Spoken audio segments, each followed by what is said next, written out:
What would you do if an unexpected proposition turned your life upside down? Today's story takes us into the lives of two strangers from completely different worlds, a wealthy man with everything money can buy, and a woman with nothing left to lose. Their agreement was meant to be a simple business transaction, but it evolved into something neither of them could have imagined. Love, redemption, and the power of second chances take center stage in this heartwarming tale. Before we dive in, make sure to hit that subscribe button and turn on notifications so you never miss another one of our moving stories. By subscribing, you're not just joining a community of story lovers, you're helping us bring more inspiring tales to life. Absolutely free. Let's begin. Life often unfolds in ways we least expect, bringing together people from vastly different worlds and showing us the beauty of transformation. This is a story of how a calculated man and a woman with nothing to lose found themselves intertwined in an unlikely bond that would reshape their lives forever. It was an unusually quiet night in the bustling city of Chicago.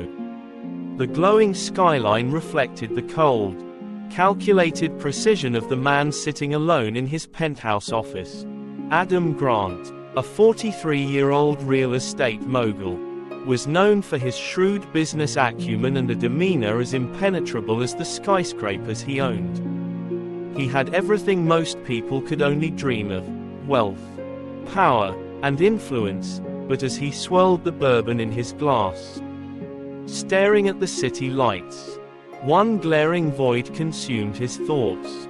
Adam wanted an heir. He had tried before, twice. In fact, both marriages had crumbled under the weight of his controlling nature and inability to connect emotionally. To Adam, love was a liability, a distraction from success. But a child, that was different. A child represented legacy, a continuation of everything he had meticulously built. Yet, he had no intention of walking down the traditional path again. Adam was done with the messy entanglements of relationships. What he needed now was a contract, a transaction, clear and emotionless. With his wealth, he knew finding someone willing to bear his child without emotional ties would be simple. All he had to do was find the right person. The following morning, Adam drove through downtown Chicago, his sleek black sports car cutting through traffic. As he waited at a red light, his gaze wandered to a corner of the sidewalk. Amid the noise of the bustling street, a young woman sat cross-legged, sketching on a crumpled sheet of paper. She looked out of place. Her clothes were worn, her hair unkempt, but there was something striking about her. Her focus was unbroken, her pencil moving swiftly across the page as though the chaos around her didn't exist. The light turned green, but Adam hesitated. Something about the woman gnawed at him. What kind of person draws on the street as if nothing else matters? He muttered, shaking his head as he drove off. But several blocks away, her image lingered in his mind. Against his better judgment, he pulled into a parking lot and sat there, gripping the steering wheel. His instincts, as sharp as they were in business, were now at war with his logic.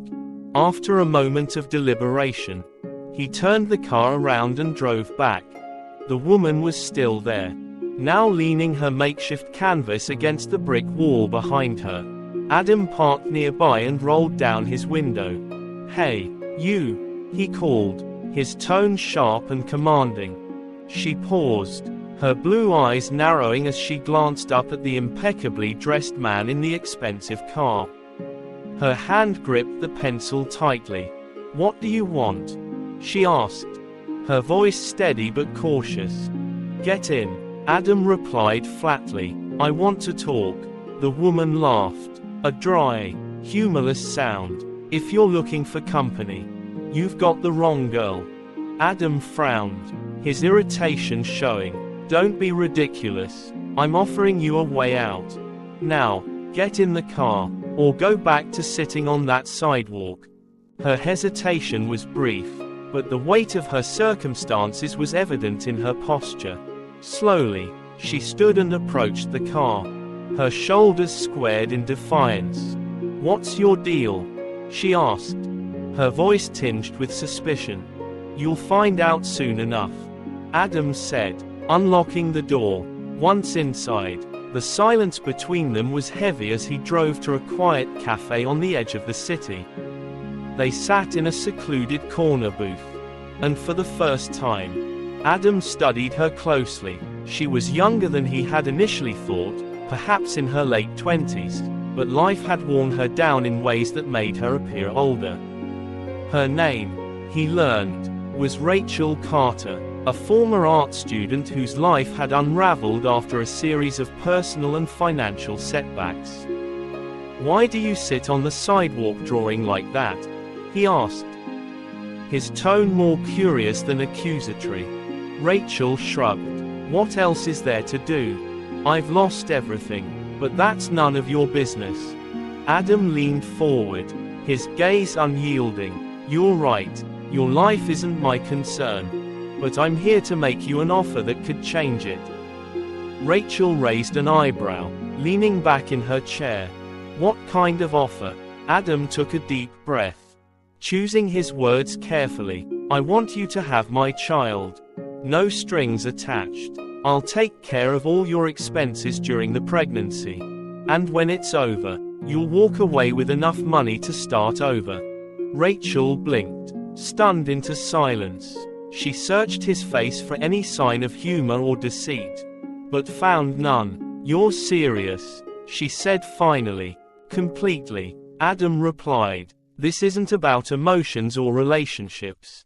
It's a straightforward agreement." She scoffed, crossing her arms. "You think you can just buy me like that?" "I'm not buying you," Adam said, his voice even. "I'm offering you an opportunity. Comfort, stability, a fresh start, something most people in your position would jump at." Rachel's jaw tightened. "And what happens after the baby is born?" "You'll receive a substantial payout. And we'll go our separate ways," Adam said matter-of-factly. "No legal battles, no obligations, just a clean break." The weight of his words hung in the air. Rachel looked down at her hands, her mind racing. She wanted to dismiss him outright, but his offer stirred something deep inside her, a glimmer of hope. "No matter how unsettling, what if I say no?" she challenged, meeting his gaze. Adam shrugged, leaning back in his chair. "Then you go back to the streets. To hunger, to nothing. The choice is yours." Rachel felt anger flare inside her at his bluntness, but she also knew he wasn't wrong. Her life had become a relentless cycle of hardship, and this offer, as outrageous as it seemed, might be her only chance to escape. She stared at him, her mind spinning. Finally, she spoke. "I need time to think." "You have 24 hours," Adam said, standing up and tossing a business card onto the table. "After that, the deal's off."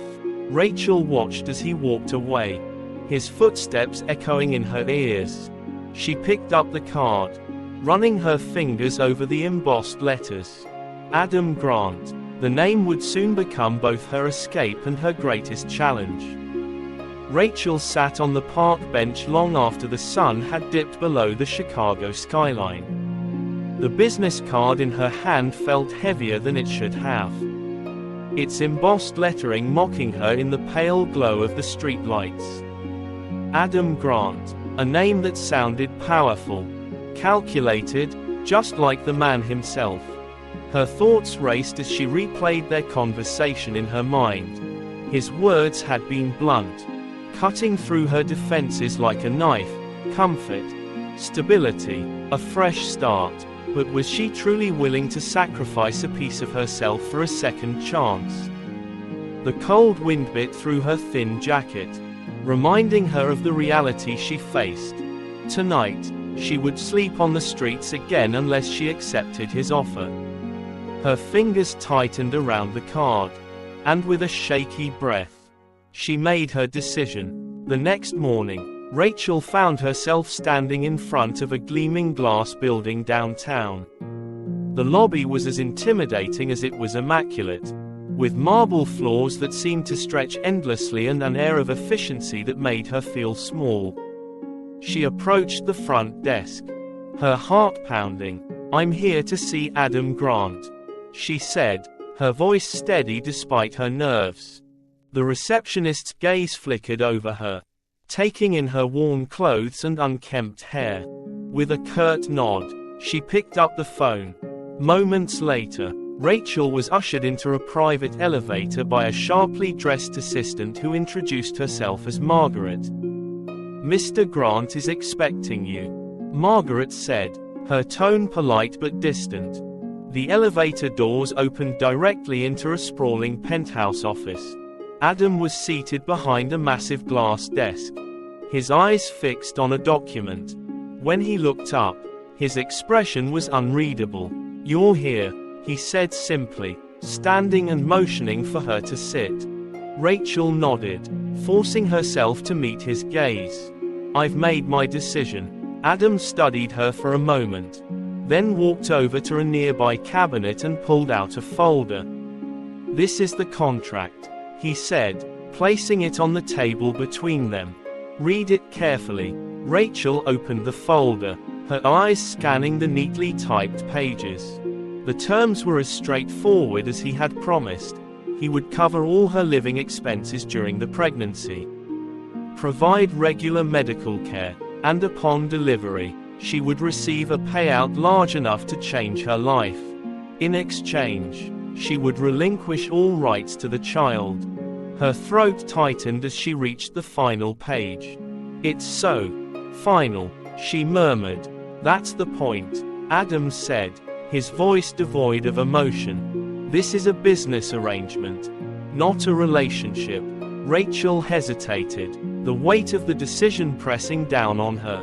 But then she thought of the nights spent shivering on cold sidewalks, the constant hunger gnawing at her stomach, the despair of being invisible to the world.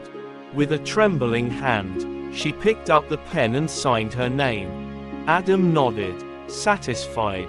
"Margaret will take you to your new living quarters," he said, his tone brisk.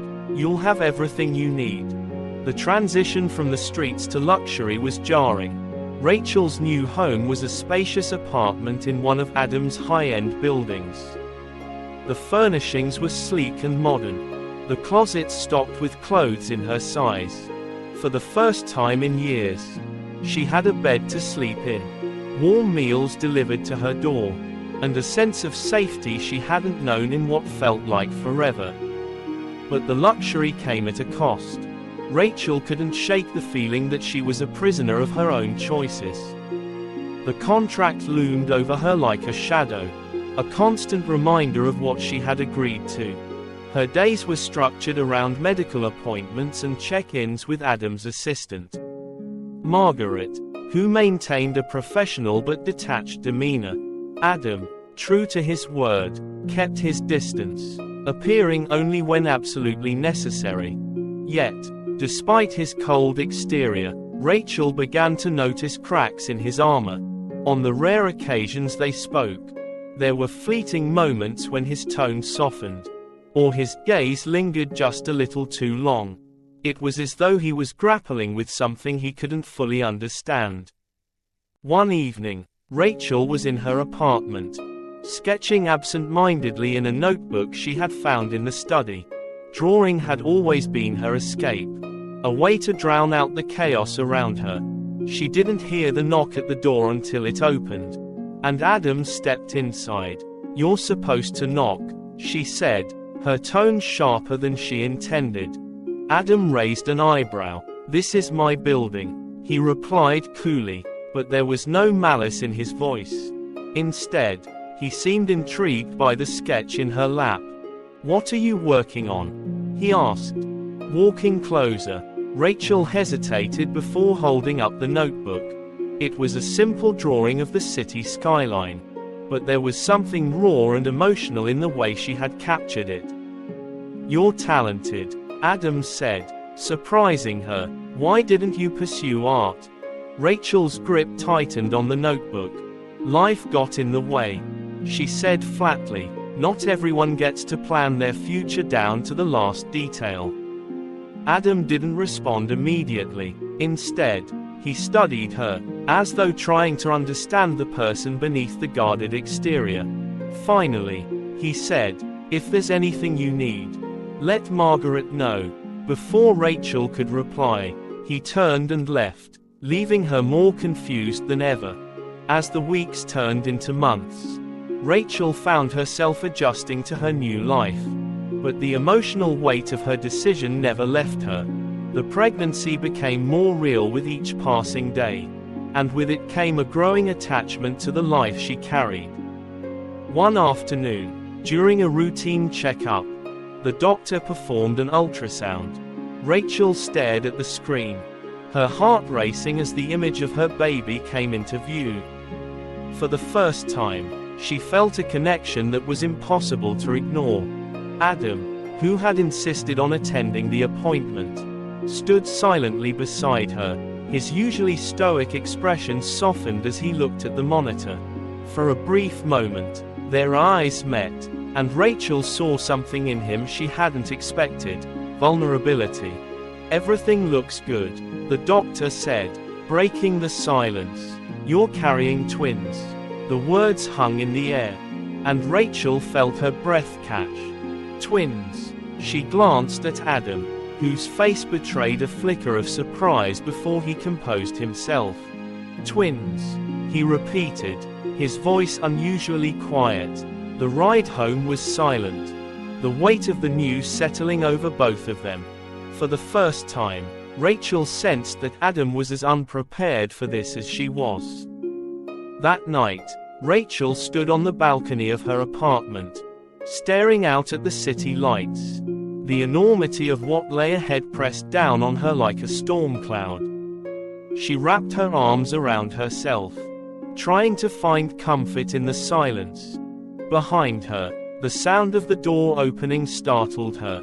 She turned to see Adam, his expression unreadable. "You're awake," he said, stepping onto the balcony. "I couldn't sleep," Rachel replied, her voice barely above a whisper.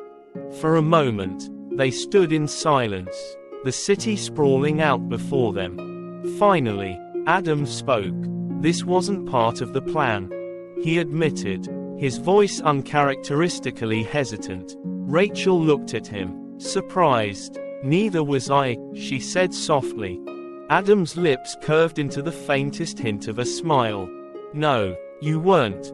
As the night stretched on, the distance between them seemed to shrink, and for the first time, Rachel felt like she wasn't alone in this. But beneath the surface, she knew the hardest part was yet to come.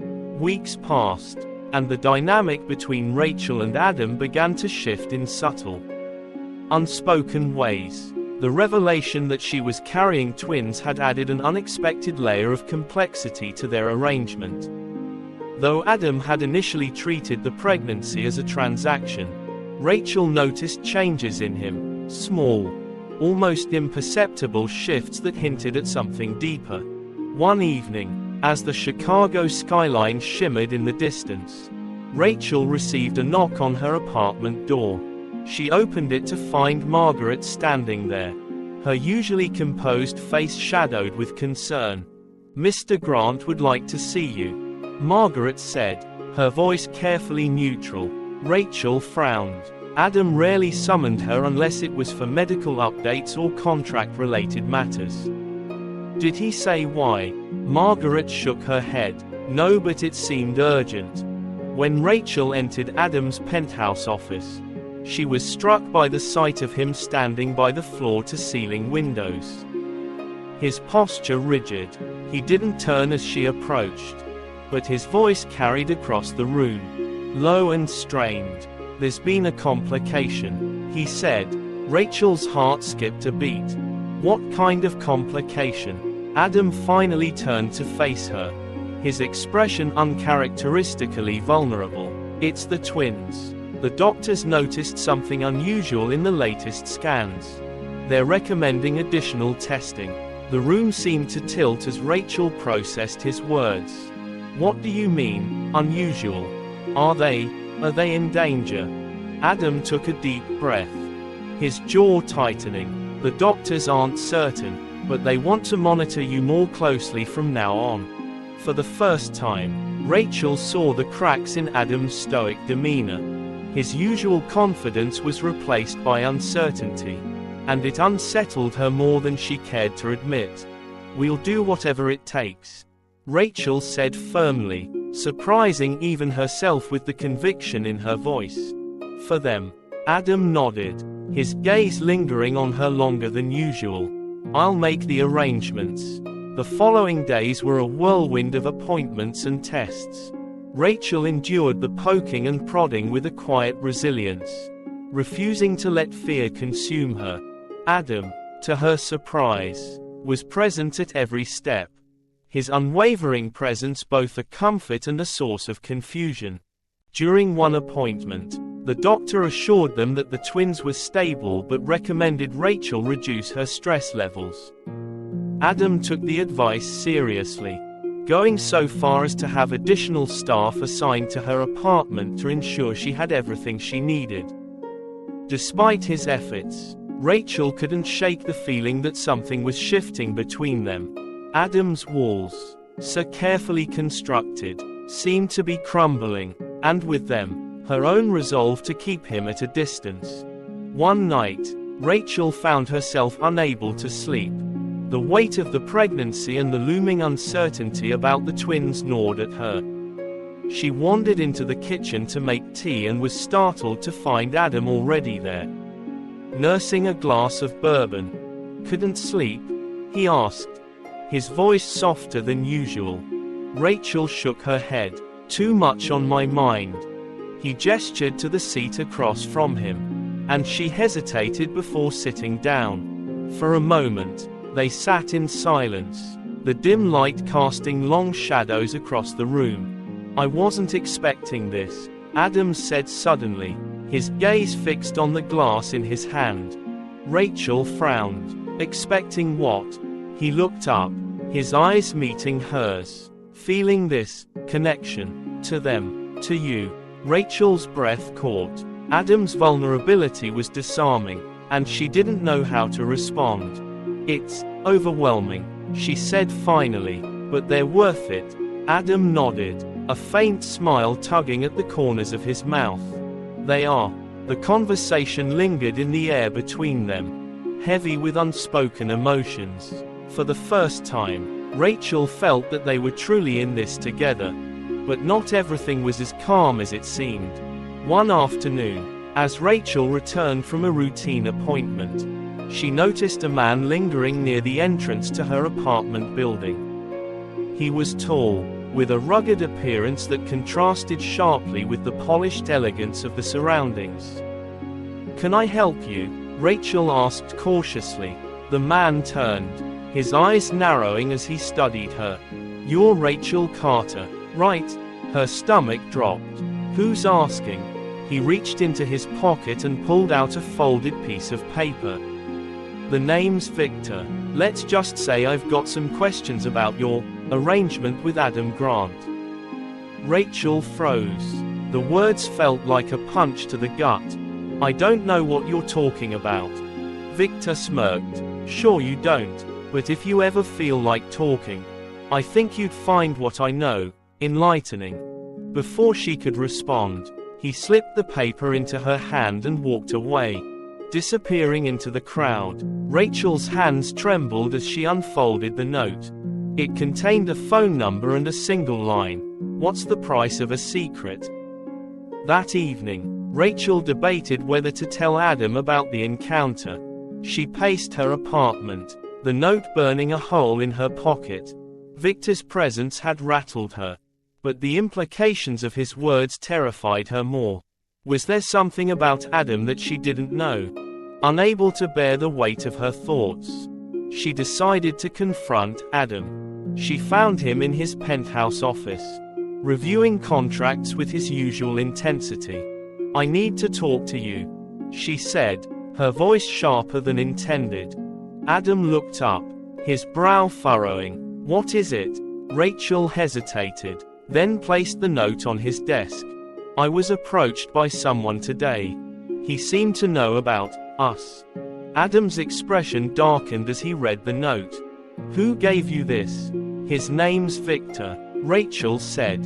He claimed he had questions about our arrangement.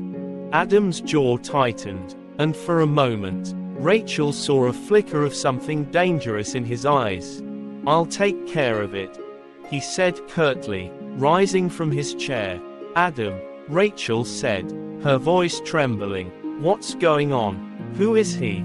Adam paused, his back to her. He's no one you need to worry about. But I am worried, Rachel said, stepping closer. If there's something I need to know. Enough, Adam snapped, turning to face her. His sudden outburst startled her. But the anger in his eyes quickly gave way to something else, fear. I'll handle it, Rachel, trust me. Rachel bit her lip, her frustration bubbling beneath the surface. But she nodded, knowing she wouldn't get any answers tonight. As the days went on, Rachel couldn't shake the feeling that she was being watched. She noticed Victor's face in the crowd more than once. Always at a distance but close enough to unsettle her. She also noticed Adam becoming more withdrawn. His usual confidence replaced by a tension that rippled beneath the surface. One night, as she stood on her balcony, Rachel saw a shadow move in the alley below. Her heart raced, and she quickly stepped inside. Locking the door behind her, she grabbed her phone, her fingers hovering over Adam's number. But before she could call, a sharp knock sounded at her door. Rachel, it's me, came Adam's voice from the other side. She opened the door, relief flooding her as she saw him standing there. But his expression was grim. Pack a bag, he said, his tone leaving no room for argument. What's going on? Rachel asked, her voice shaking. I don't have time to explain, Adam said, stepping inside. But you're not safe here. Rachel hastily stuffed clothes into a bag, her hands trembling as Adam paced the living room, his phone glued to his ear. He barked terse orders to someone on the other end, his usually calm demeanor replaced by an edge she'd never seen before. Where are we going? Rachel asked, zipping up the bag and slinging it over her shoulder. Adam hung up and turned to her, his jaw tight. I'm taking you somewhere safe. That's not an answer, Rachel shot back, frustration bubbling to the surface. What's going on? Adam, who is Victor? And why does he know about us? Adam's eyes softened, but only for a moment. Victor is a complication from my past. Someone who likes to dig where he doesn't belong. Dig into what? Rachel pressed. It doesn't matter, Adam said, grabbing her bag. All that matters is keeping you and the twins safe.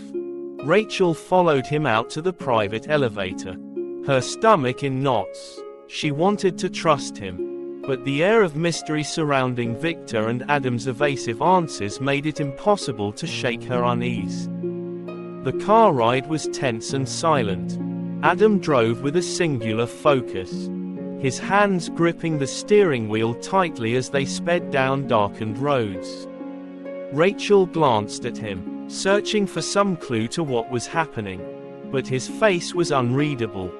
Finally, they pulled up to a gated property on the outskirts of the city.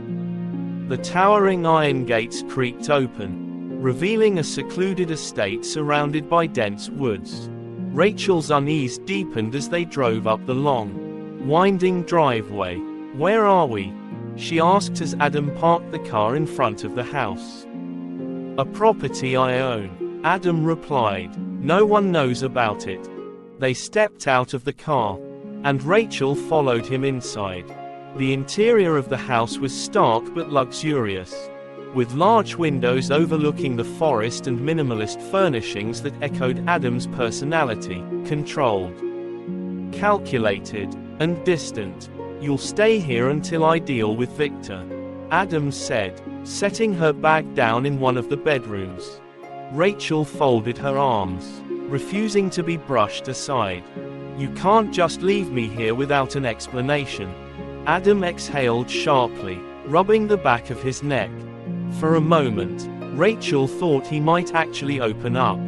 But instead, he turned toward the door. "Get some rest, I'll be back."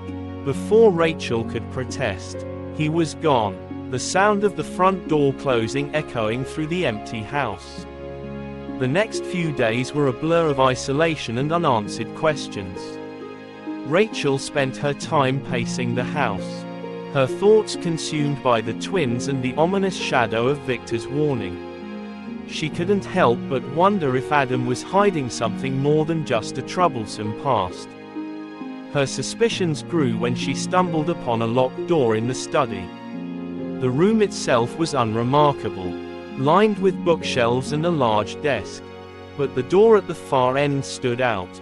Its heavy frame and keypad lock seemed out of place in an otherwise open house. Rachel's curiosity got the better of her. She pressed her ear to the door, listening for any sign of activity. But all she heard was silence. Still, the locked door felt like a metaphor for Adam himself, a barrier she couldn't cross, no matter how much she wanted to.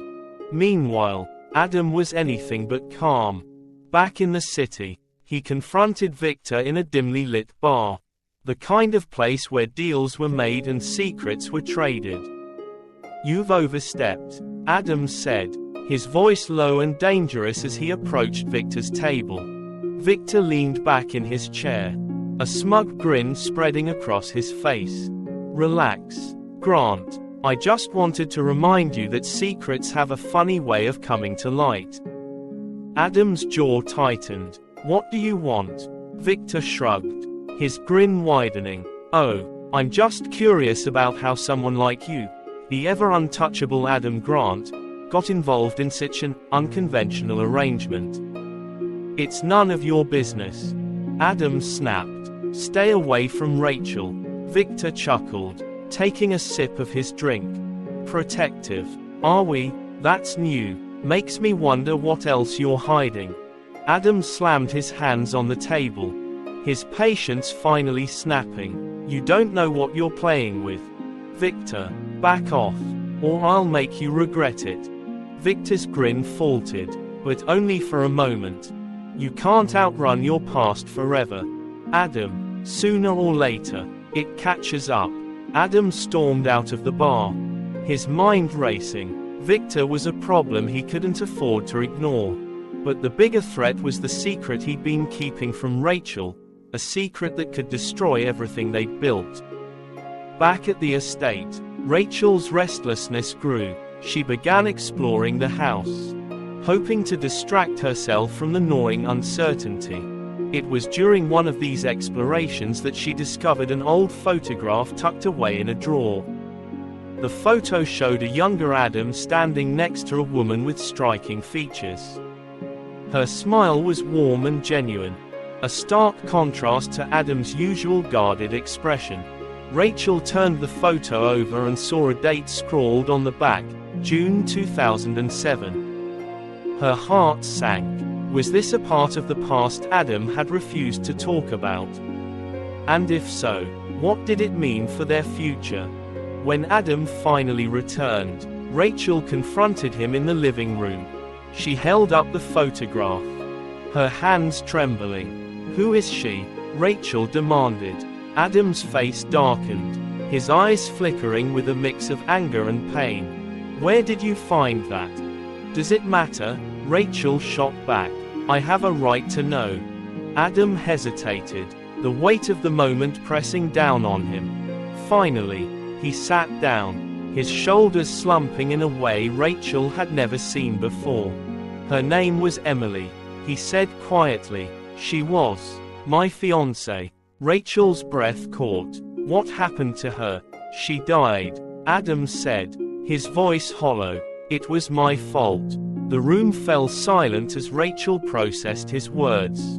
She could see the anguish etched into his features, the guilt that had shaped him into the man he was today. "Is that why you keep everyone at arm's length?" Rachel asked softly. "Because you blame yourself."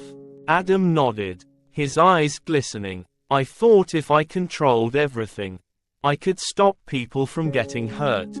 But with you, with the twins, I can't control this, and it terrifies me." Rachel's heart ached for him, but she couldn't ignore the weight of his confession. "You can't live your life like this, Adam. You can't let the past keep you from moving forward." Adam looked at her, his eyes searching hers for something he couldn't name. "I don't know how." Rachel reached out, placing a hand on his. "You start by letting people in." In the days that followed, the tension between them eased. Adam began opening up in small ways, sharing pieces of himself that Rachel had never seen before. Their bond deepened, not just as co-parents to the twins but as two people who had found solace in each other. Victor, however, wasn't finished. One evening, Rachel received a call from an unknown number. She hesitated before answering, her heart pounding. "You think you're safe out there?" Victor's voice sneered on the other end. "Adam can't protect you forever."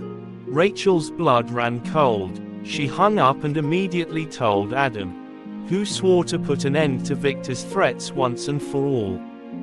The climax came in a confrontation that pushed Adam to his limits. With the help of his legal team and connections, he uncovered enough leverage to silence Victor permanently. But the ordeal left a scar, a reminder that the past could never truly be erased. As the months passed, the twins were born, bringing a new sense of purpose and joy to both Adam and Rachel. Holding them for the first time, Adam felt something shift inside him, a love that transcended his fears and guilt. Rachel, too, found healing in their new family. The twins became a symbol of hope, a testament to the possibility of redemption and second chances. Adam stood by Rachel's side, his hand intertwined with hers. For the first time, he allowed himself to believe that he could be more than the sum of his mistakes. Together, they had built something real, something worth fighting for. And in the quiet moments, as the twins slept peacefully in their cribs, Adam whispered a promise to himself. He would never let fear or the past dictate his future again. For Rachel, for the twins, for the family they had become. Life has a way of surprising us, often in the most unexpected circumstances. For Adam and Rachel, what began as a calculated agreement transformed into something neither could have foreseen, a journey of healing, love, and redemption. Their story reminds us that no matter how broken we feel or how impenetrable our walls may seem, there is always hope for connection, growth, and a second chance. Through the challenges they faced together, Adam learned that control could never replace vulnerability, and Rachel discovered that trusting again was worth the risk. Together, they built a family not out of perfection, but out of resilience, love, and the willingness to embrace their flaws. In a world that often emphasizes independence and self-reliance, Adam and Rachel's story teaches us the importance of human connection. No matter where we come from or how many mistakes we've made, we all have the capacity to change, to forgive, and to find meaning through relationships. To the audience in Europe and beyond, remember, life isn't about avoiding pain or controlling every outcome. It's about opening your heart to the possibilities of love. Even when it feels uncertain, true strength lies in allowing yourself to be vulnerable and trusting that, no matter what, you can find a path forward. If you enjoyed this story, don't forget to support the channel by subscribing and turning on notifications. By subscribing, you'll be the first to hear our latest, most heartwarming, and inspiring stories, free of charge. Share this story with your friends and family. And let's spread messages of hope and transformation. Thank you for being part of this journey. And we can't wait to bring you the next unforgettable tale. See you soon.